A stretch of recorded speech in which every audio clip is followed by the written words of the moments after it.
Disparities can reflect the plain fact that success in many kinds of endeavors depends on prerequisites peculiar to each endeavor, and a relatively small difference in meeting those prerequisites can mean a very large difference in outcomes, close quote.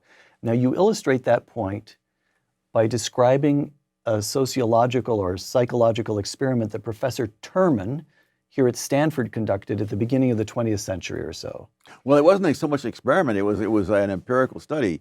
He picked something like 1,500 people who had IQs in the top 1%.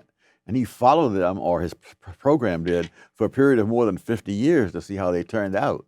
And so, and what I point out in the book is that the disparity is within that narrow range. The top third, for example, had more than 10 times as many postgraduate degrees as the bottom third among people who were all in the top 1%. So there were obviously many other things that had to come together.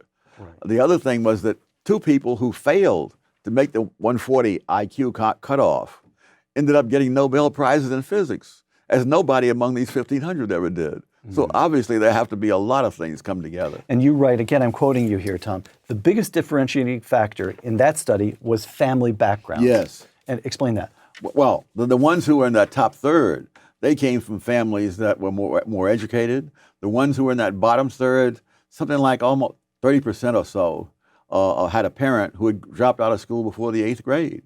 So it doesn't matter how much brain power you may have, if you're not raised in a home where people are thinking, where they're doing intellectual things, you're not in the same position as someone with the same IQ who's in a family that has that kind of background. So the point is, you've got these 1,500 brilliant kids. You follow them for 50 years, and if nobody knew anything else about them, they'd say, gee, some of these people are relatively poor, and some of these people are relatively unfortunate by comparison with the others.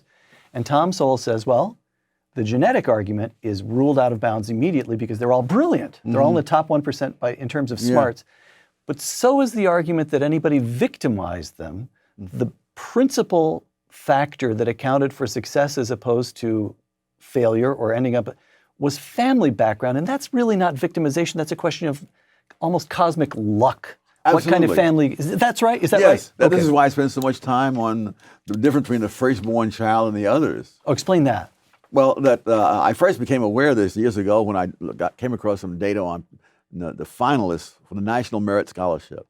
And in 5-child families, that finalist was the firstborn more often than the other 4 put together. And in 4-child families, that firstborn was the finalist more often than the other 3, and 2-child, wherever you do it. And the only child who does better than the firstborn is the only child. And then the other thing is that twins tend to have several points lower average IQ than people who are born one at a time. And so when you put all that together, it suggests that the amount of parental attention a child gets makes a huge difference in the future. I see. But again, you can't, the argument of victimization doesn't really apply there. That's more. Nor does genetics. Right. They're born to the same parents and raised under the same roof. Right. All right.